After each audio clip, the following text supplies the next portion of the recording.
How to hide or remove first page number in MS Word document. Hey everyone, welcome back to the channel.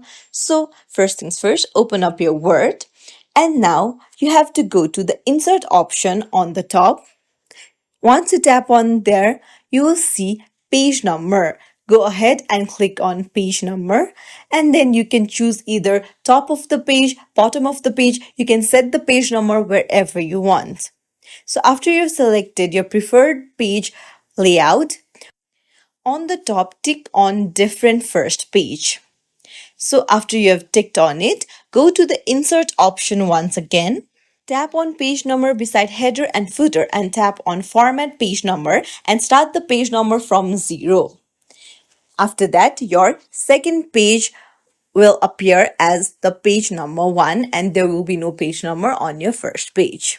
And that's it. If you find this tutorial helpful, don't forget to like and subscribe to our channel for more helpful tips and tricks. Thank you for watching.